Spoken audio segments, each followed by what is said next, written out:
Index laws.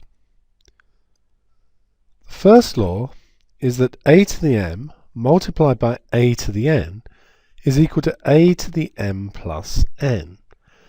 Now it's really important to note here that it is a every time.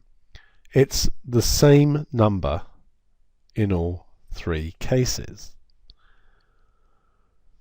For example, if we have 2 cubed times 2 to the 4, following this, we can see that the answer should be 2 to the 7, but let's see how that works. So we have 2 times 2 times 2, which is what 2 cubed means, and 2 times 2 times 2 times 2, which is what 2 to the 4 means. Now note the brackets are actually unnecessary. They're there just to show that this comes from 2 cubed, and this comes from 2 to the 4. So if they're unnecessary, let's write it down without them, and then it should be clear that that is 2 to the power 7. So let's move on to law 2, which says that a to the m divided by a to the n is a to the m minus n. So if we're multiplying, we add the indices. If we're dividing, we subtract the indices. Let's see how this works in an example. So if we have 2 to the 7 divided by 2 to the 4, then that's 2 times 2 times 2 times 2 times 2 times 2 times 2 divided by 2 times 2 times 2 times 2. Now if we actually did some cancelling down here, we would see how this will work. So you can see that we actually get left with just 2 times 2 times 2, which of course is 2 cubed. So we've subtracted the indices. Once again, it's important to note with this one that it is the same base number, in this case 2, throughout. So moving right on to law 3, which says a to the m then raised to the power n is equal to a to the m times n.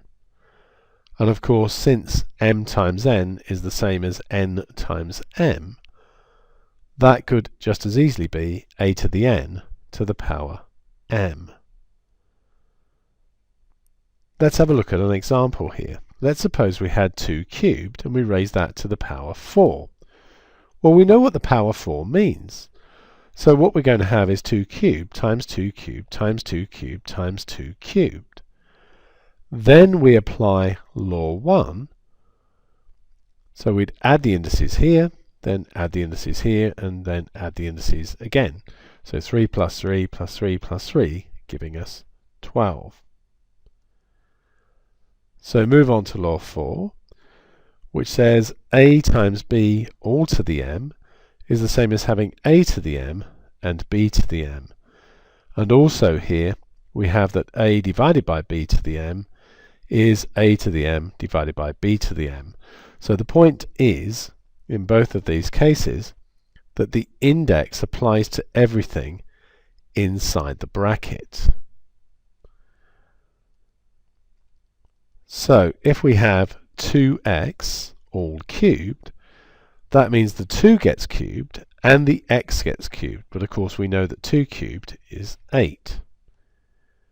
If we had x squared over 3 cubed, the x squared would need to get cubed, the 3 would need to get cubed, and of course we know from this index law that this one is x to the 6, and 3 cubed, we should know, is 27.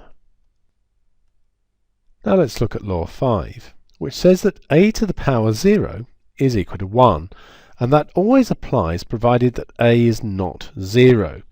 0 to the 0 is actually undefined. So take an example. If we have 2 to the 4 divided by 2 to the 4, that's equal to 2 to the 0 by applying the second law, which says we subtract the indices. However, 2 to the 4 divided by 2 to the 4 is also just 1. Any number divided by itself is, of course, 1. It follows that 2 to the 0 equals 1, and it should be clear that that applies more generally, which is how we come up with the law. Now for law 6, which says a to the negative n is the same as having 1 over a to the n. Now we can see using an example how this one works. So if we had 2 to the 4 divided by 2 to the 7, using the second law, which means we subtract the indices, we get 2 to the negative 3. But if we do 2 to the 4 divided by 2 to the 7, that's here. And then if we start cancelling, so we've got 4 of these on the top, leaving us with just 1 on the top, we'll go with 4 on the bottom, like so. And so that's 1 over 2 cubed. So it was the same calculation both times. So it follows that 2 to the negative 3 is 1 over 2 cubed. And applying this more generally is how we come up with the law.